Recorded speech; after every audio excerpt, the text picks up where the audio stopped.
That evening, I heard the news and stood there frozen. As time passed, the city gradually became darker and the sky turned gray. I sat at my kitchen table, lost in thought, staring at the papers scattered before me. For weeks, I had been working on what I dreamed would become my own business, but Peter, my husband, didn't share my enthusiasm. In fact, lately, he had grown more distant and cold. The sound of the door bursting open jolted me from my thoughts. Peter stormed in with a harsh expression, his eyes filled with irritation and contempt. Looking at the sketches I had been reviewing, he called them worthless. "How long do you intend to keep doing this?" he asked, and then said, "You need to realize that you'll never accomplish anything." Those words took a toll on me. I fell silent for a moment, trying to understand the coldness in his voice. I had heard his negative comments before, but this time was different. There was something final in his tone, as if he had made an irreversible decision. With a trembling voice, I told him I was trying, that I just needed more time. He cut me off with contemptuous eyes, scoffing at the time I had already wasted on what he called my ridiculous ideas. Then came the crushing blow. He told me straight out that I was a failure, that I had no future, and he wasn't going to wait around for me to figure that out. The strike was unexpectedly cruel, and I felt my world crumbling in that moment as his words pierced every corner of my heart. But he wasn't finished. While hastily packing his bags, he told me he had met someone else. Someone who knew what they wanted in life, someone with ambition, someone unlike me. I was so shocked I could barely move, barely react as Peter walked out the door without looking back. The house was silent, and his words were the only things repeating in my head.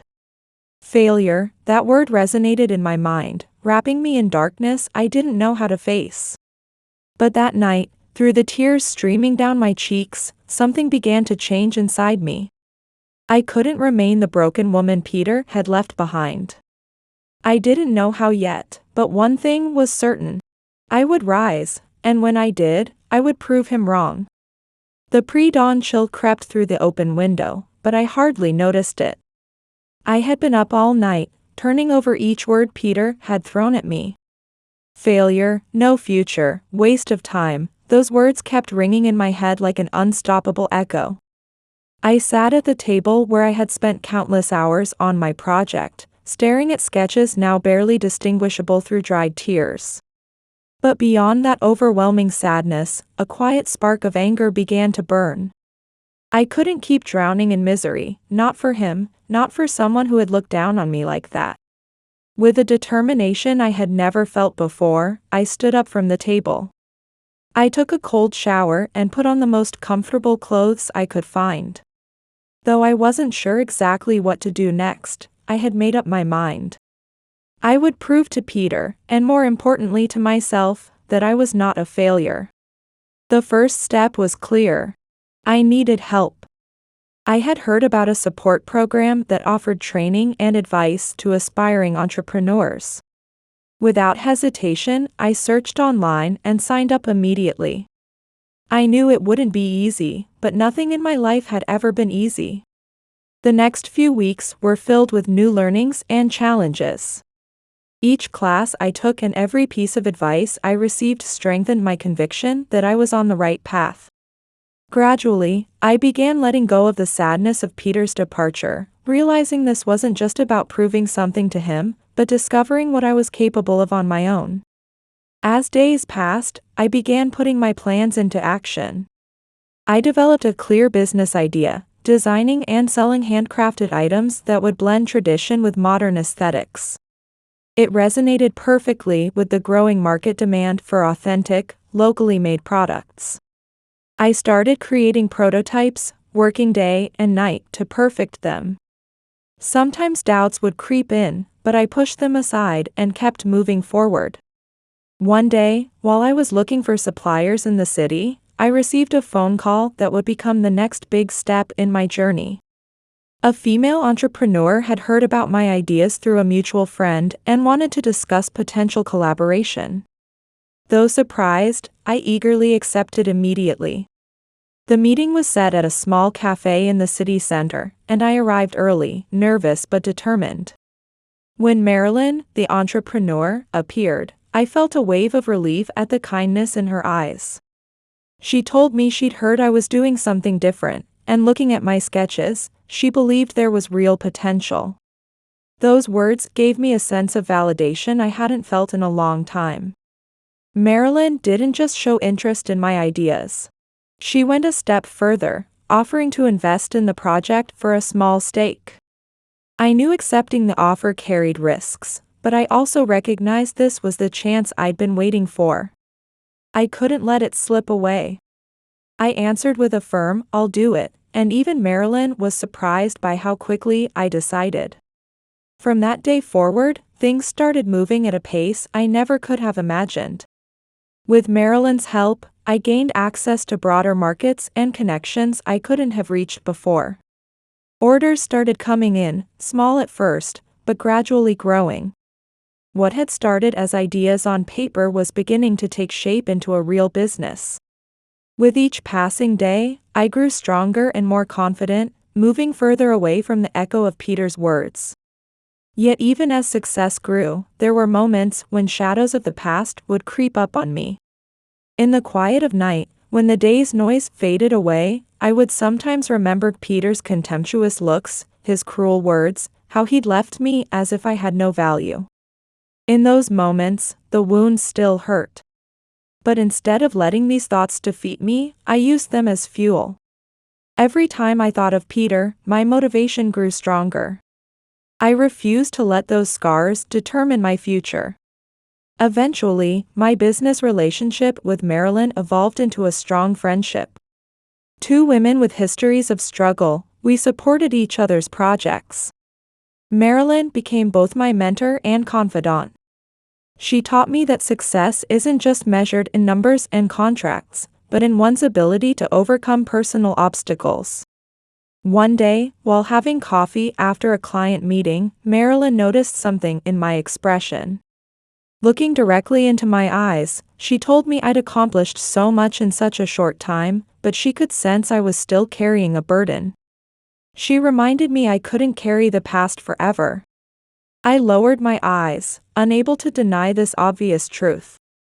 Marilyn was right. Despite all my success, I could still feel Peter's shadow in my life.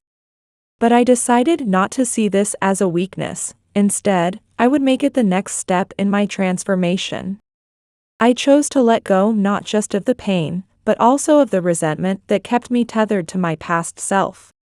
That same afternoon, back at home, I made a decision. I wouldn't go looking for Peter. I didn't need to confront him or let him know how well I was doing. I needed neither revenge nor recognition from him. But I was determined to prove to myself that I had overcome everything he represented. And the best way to do that was to continue walking the path to success, not for him, but for myself. Success, which had once seemed like a distant goal, began taking shape with surprising speed. Where I had once been drowning in doubt, I now found myself at the forefront of a growing business. Each new order brought a sense of achievement I had never experienced before. But with this rapid rise came unexpected challenges. The reality of the business world was far harsher than I had imagined. One morning, while reviewing new orders in my makeshift office, I received an unexpected call. It was from a supplier we'd worked closely with since the beginning, announcing they had problems with delivering essential materials. This could delay production and potentially damage relationships with clients who were just beginning to trust us. They told me, in no uncertain terms, that they wouldn't meet the deadline. The factory had delays, and materials wouldn't be ready for 2 weeks. Fear began spreading through my chest. I knew that a delay of this magnitude could seriously impact the reputation of a company just beginning to gain recognition in the market. But it wasn't just the delay that worried me. It was the fragility of our situation.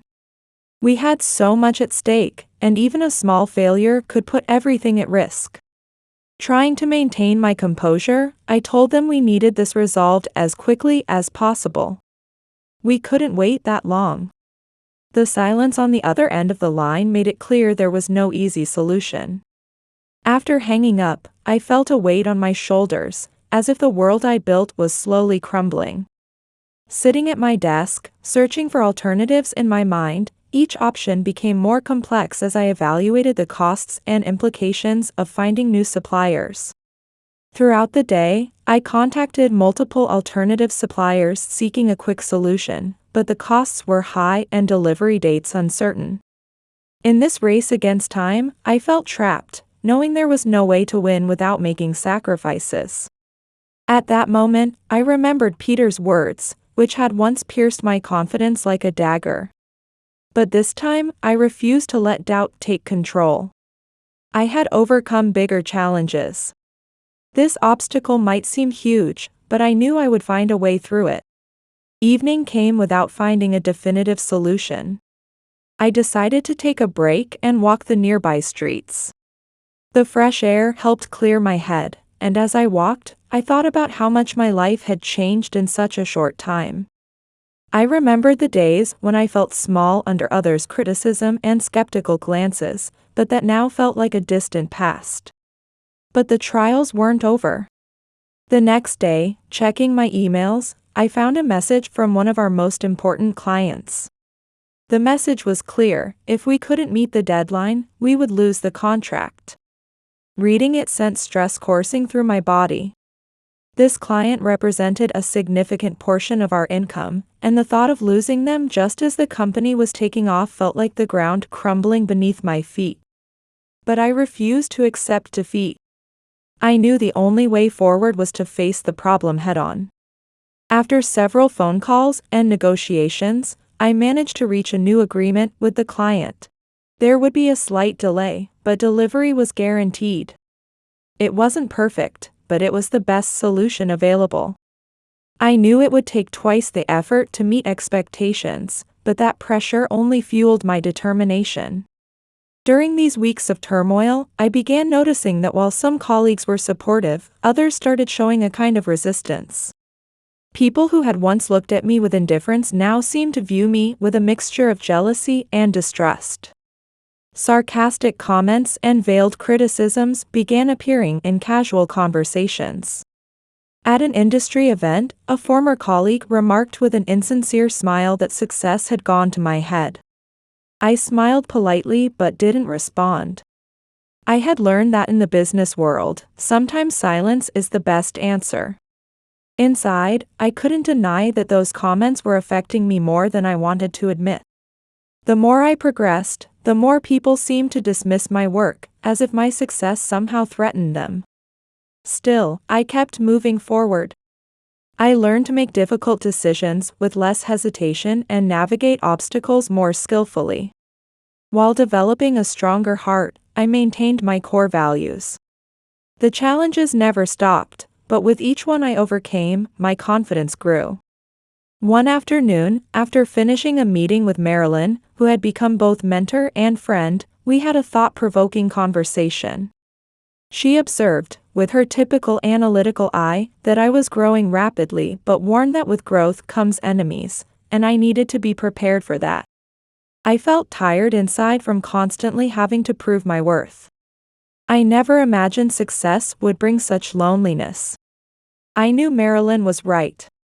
People don't always celebrate others' success. But I also knew I had worked too hard to let jealousy and criticism affect me enough to give up. I've come too far to quit now, I answered confidently.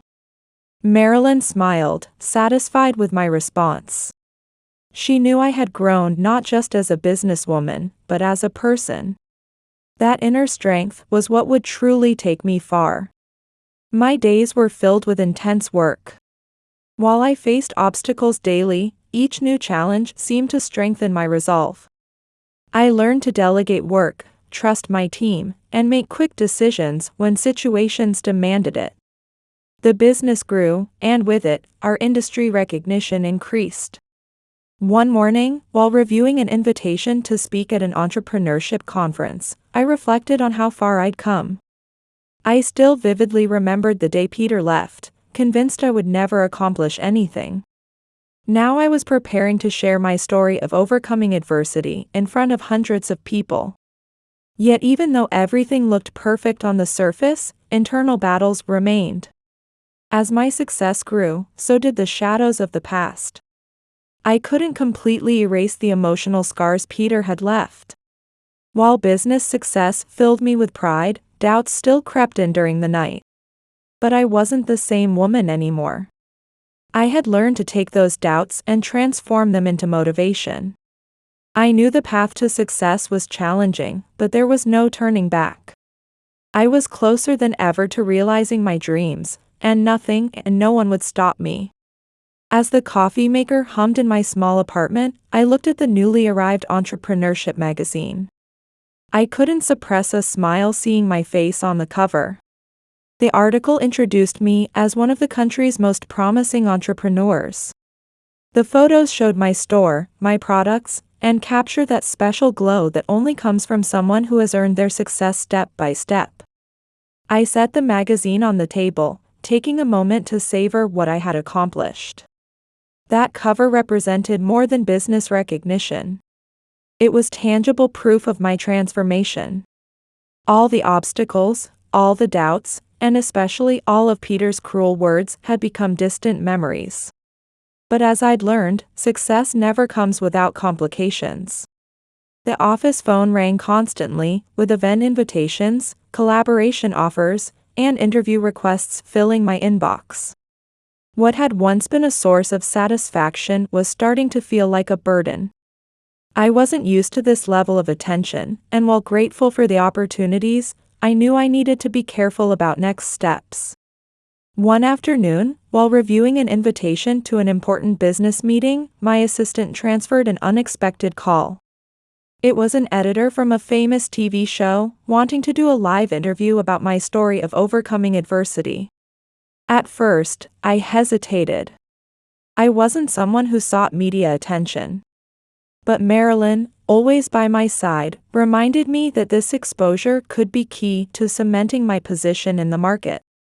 "This is your chance to show your true self," she said over coffee at a downtown terrace. "This kind of exposure will take you to a completely different level, and it's good for business too." I knew my friend was right. The thought of standing in front of cameras made me nervous, but I understood the value of taking this step. I accepted the show's offer, and a few days later, I was in the recording studio preparing for the interview. The lights were intense, and the voices of staff working around me made everything feel overwhelmingly real. Though I wasn't used to this kind of situation, I had learned to face the unknown without being paralyzed by fear. As the camera started rolling and the host began speaking, I took a deep breath and prepared to tell my story.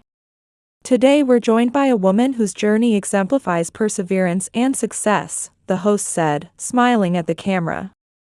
"Holly, please tell us about your journey since deciding to start your own business." I smiled nervously but quickly found my rhythm. I talked about the difficult beginnings, the sleepless nights, the moments when everything seemed about to fall apart. But I also spoke about the satisfaction of watching the business grow, overcoming obstacles, and finding my place in a world where I initially felt I didn't belong.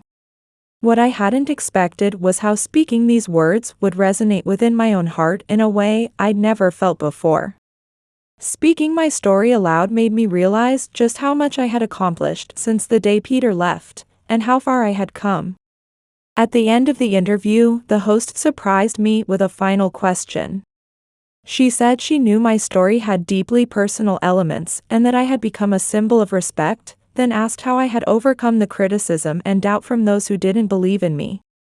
The studio fell silent. I instantly knew who that question was pointing to. Though the host didn't mention his name, Peter's crushing words came rushing back like a cold wind through my heart. But this time, instead of pain, I felt a serenity I'd never experienced before. "It was difficult at first," I answered, carefully choosing my words. "But with time, I realized I didn't need anyone's approval to recognize my own worth." When someone doesn't believe in you, the best thing you can do is keep moving forward. My success depends not on what others think, but on knowing what I'm capable of." The cameras stopped rolling, and the production team burst into applause. I knew this was more than just a business milestone. It was a personal breakthrough. Being able to speak about the past without bitterness or anger proved I had finally overcome it all. There was nowhere to go but forward. After the show aired, I received an avalanche of supportive messages. My story of overcoming adversity had touched many hearts. But among those messages was one I hadn't expected, an email from Peter. When I saw his name on my phone screen, I felt a knot form in my stomach. It had been so long since we'd had any contact that just the thought of him reappearing in my life filled me with deep discomfort. Opening the message was even more unsettling. He wrote that he'd seen my interview, couldn't believe what I'd accomplished, and needed to talk. He admitted he was wrong and hoped to meet as soon as possible. My hands trembled for a moment before I closed the message and set the phone aside. I felt a mix of disbelief and anger. After everything that had happened, after all I had built on my own, Peter had the audacity to try to come back now. No, that wasn't going to happen. I didn't respond. I knew Peter no longer had a place in my life. I wouldn't let his presence, even through a message, taint everything I had accomplished. Despite all the pain I had endured, I now realized I held the power. I didn't need to confront him or explain anything. My silence would be answer enough. The media continued to talk about me, and with each new article and mention, my position as a success story became more solid. The company was growing at an unimaginable pace, and with it, I felt I was finally fulfilling my destiny. But while everything seemed fine on the surface, one thought kept crossing my mind. Peter wouldn't give up so easily. As the sun was setting over the city, I closed my office door. It had been a long day full of meetings and phone calls, but what occupied my mind wasn't work. It was the message Peter had sent days ago. Those words still echoed in my head, but they no longer carried the weight they once did. This time, my emotions were different. Along with contempt, I felt a kind of pity. Though Peter could no longer hurt me, his attempt to return to my life reminded me of the dark place I had escaped from. That same afternoon, while attending an entrepreneurs conference, I heard unexpected news. Peter had lost his job. The company he worked for had been absorbed by a larger corporation, and his position was among the first to be eliminated. What I didn't know was that Peter's world had started crumbling long before he decided to contact me. A few days later, fate crossed our paths in an unexpected way. I had been invited to a gala where I would receive an award cementing my position in the business world. When I arrived, the atmosphere was elegant and luxurious. Lights sparkled off the guest suits as conversations about success and prosperity filled the air. The evening seemed perfect until, as I crossed the hall, someone caught my attention. There in the corner stood Peter, glass in hand, his face a mixture of regret and confusion. I stopped in my tracks, feeling a momentary pain in my chest. I never expected to see him at this event. This was supposed to be my place, where my new self could flourish, far from the past I had worked so hard to let go. Peter spotted me immediately. His eyes, once full of pride and arrogance, now held something different: regret and desperation. He clearly hadn't come to celebrate his own success. In fact, he looked out of place, like someone who no longer belonged in this world. But he had come with a clear purpose: to see me. Peter decided to approach me with slow steps. I watched him coming, but instead of feeling tension or anxiety, I felt something deeper.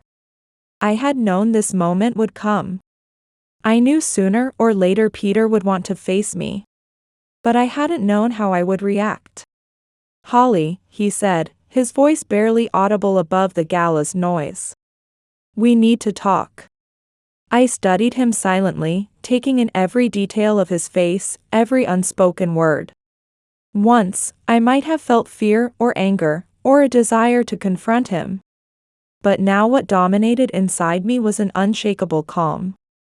There was no anxiety, no trace of the woman who had once been scorned. "What for?" I finally replied. The coldness in my voice cut through the air between us.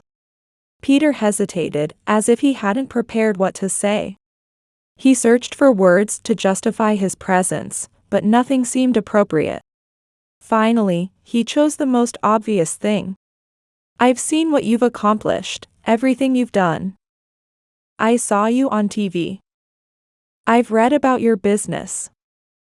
I can't believe." I cut him off with a slight smile, not one of joy, but of certainty. I'd heard these words before, but now they sounded different. "You couldn't believe I could do it without you," I said, my voice mixing compassion with firmness. "But I did it, Peter. And the best part is, I never needed you, not once," I replied, my words ringing with a certainty that seemed to disarm him. Peter, who had once thought himself the center of everything, now seemed lost in this world I had built. He tried to stammer excuses, wanting me to understand how he had changed, how he had suffered too, but I had no interest in listening. "Holly, I was wrong. I don't know how I could have treated you that way. I didn't realize what I had until I lost it." I observed him silently. I had waited for this moment, the apology, the moment emotional justice would be on my side. But now that it was happening, I realized something important. It didn't matter anymore.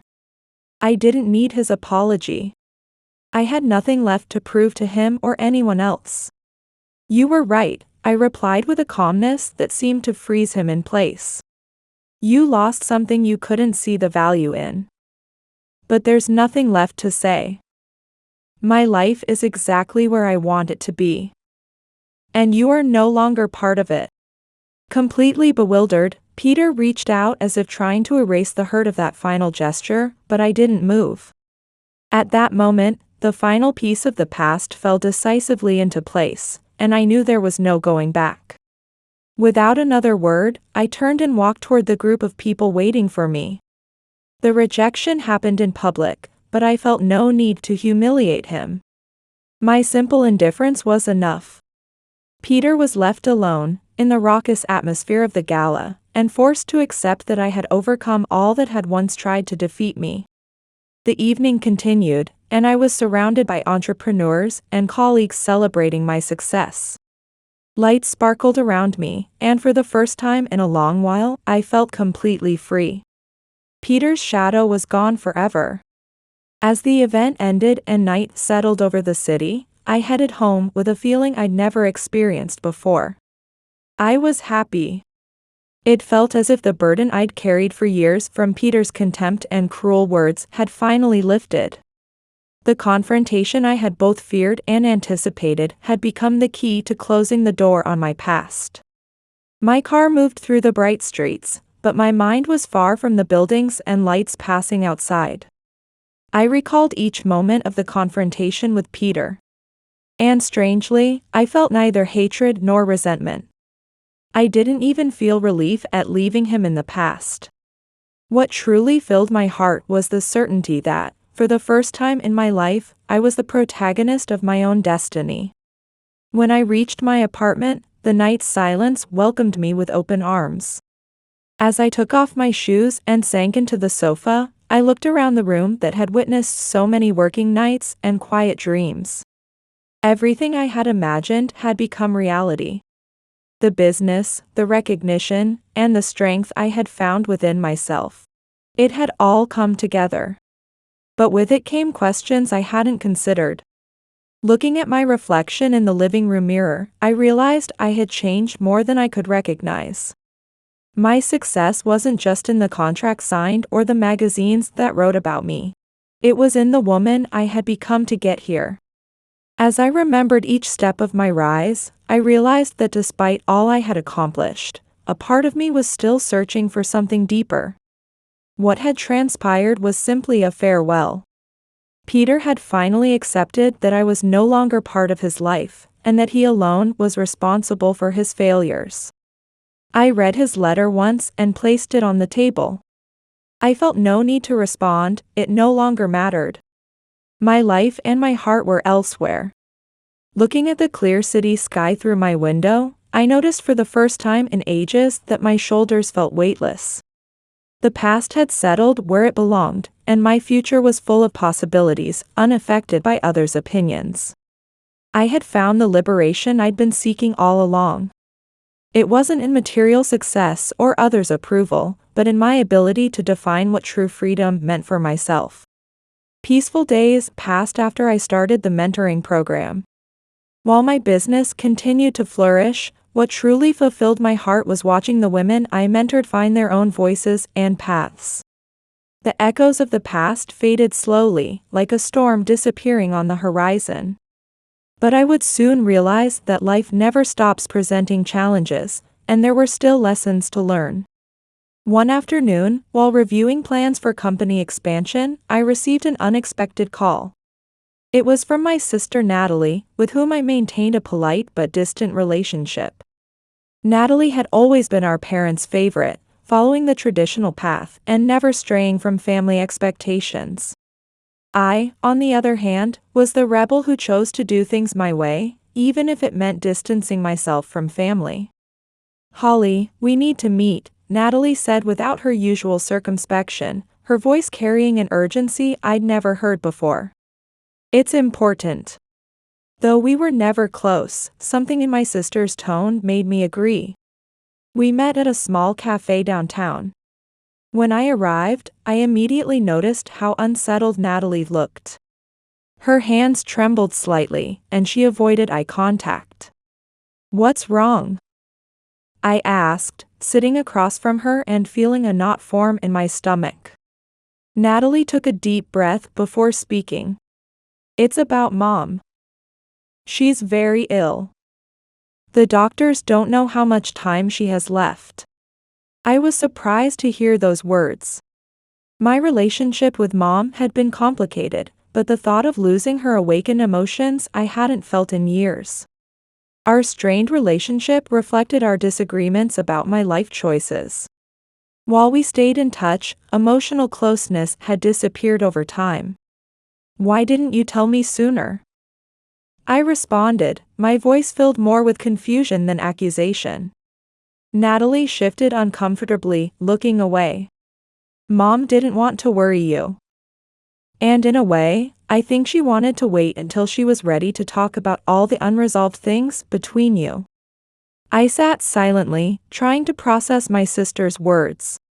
For so long, I had carried the weight of this family tension, not realizing that deep down, I had hoped for a reconciliation that never came.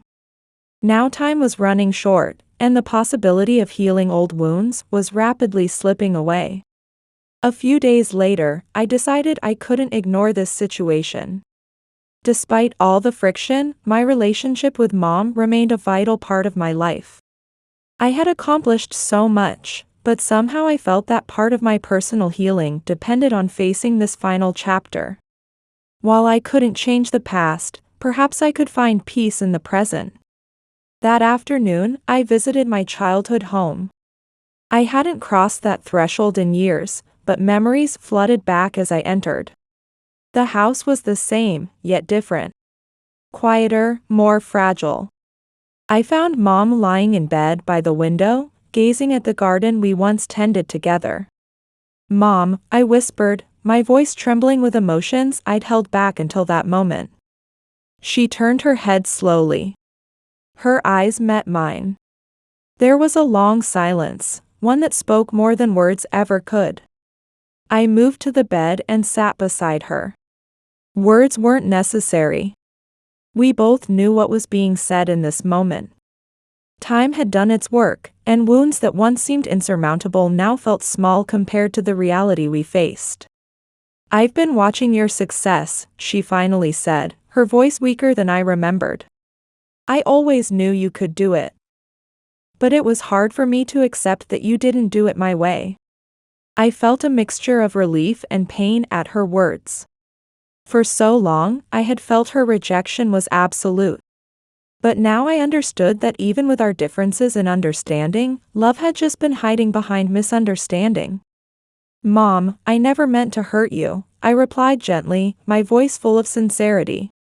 "I just wanted to be myself. But that didn't mean I didn't care about you." Tears we had both held back for years began rolling down our cheeks. There was so much to say, but time was short, and words couldn't fully repair what the past had broken. Still, we could build a bridge, connecting what perhaps had never completely disappeared from our hearts. That afternoon, we talked, remembered better times, and shared things we'd never said before. I told her about my life, the business I'd built, the challenges and victories, and the moments I doubted myself. Mom listened with new attentiveness, as if finally understanding that her daughter had fought not just for her dreams, but to find her place in the world, and how much that place had cost to secure. This goodbye wasn't filled with pain or resentment. It was a farewell filled with quiet understanding and acceptance between mother and daughter. Sometimes reconciliation doesn't need grand gestures or heroic words. Sometimes it just happens in small moments, in looks that say everything. As I left the house, I felt I had reached a major milestone in my life. I had faced Peter, found purpose in helping other women, and now had healed the deepest wound in my heart, my relationship with Mom. Life would move forward, and though I didn't know what the future held, for the first time in a long while, I felt completely free. Free not just from others' expectations, but from my own illusions. I had learned that success isn't measured only in external achievements, but in the ability to find inner peace even in the fiercest storms. From my apartment terrace, I watched the city lights twinkling in the distance. The night was quiet, but inside me, an emotional storm was swirling. This time, though, it wasn't chaos. It was revelation. Everything in my life had changed in ways I never could have imagined. Peter, Mom, success, the path I'd walked. Everything had led me to this exact moment. The past few months had been an emotional roller coaster. Meeting Mom, our final conversation, and ultimately saying goodbye, had left me in an unexpected place of peace. I felt her death not as an unbearable loss, but as a reconciliation with the past. We had said what needed to be said, and though the pain remained, it carried no bitterness. I knew Mom had finally found the pride in me she'd always wanted to feel. After this experience, I began looking at the future from a new perspective. While my business continued to grow and I had control of my life in unprecedented ways, something was stirring inside me despite all my achievements. Something seeking a deeper purpose beyond public recognition and business growth. One morning, while organizing office papers, I received an invitation to a charity event.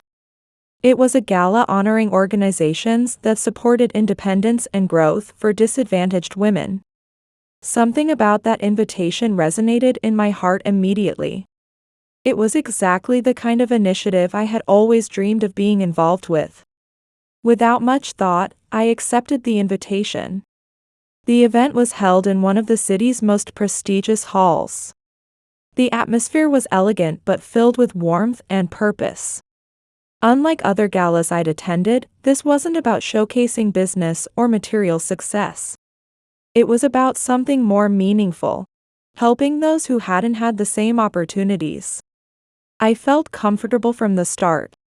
Talking with women who had similar struggle stories, I felt increasingly inspired with each conversation.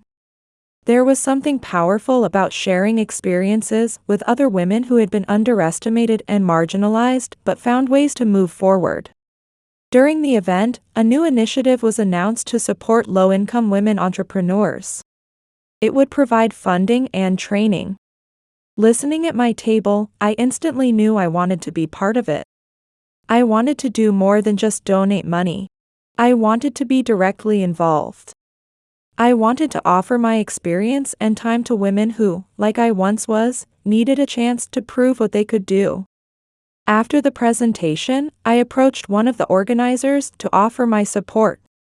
The conversation moved quickly, and within minutes, plans were made for me to become one of the program's key mentors. Until that moment, I hadn't realized it was exactly what I'd been looking for.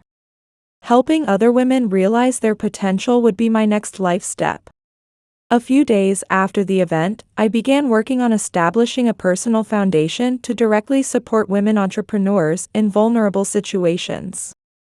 I gathered a team of people who shared the same vision, and in a short time, my initiative began taking shape. What had once been just a dream was now becoming reality. This new project gave me fresh energy.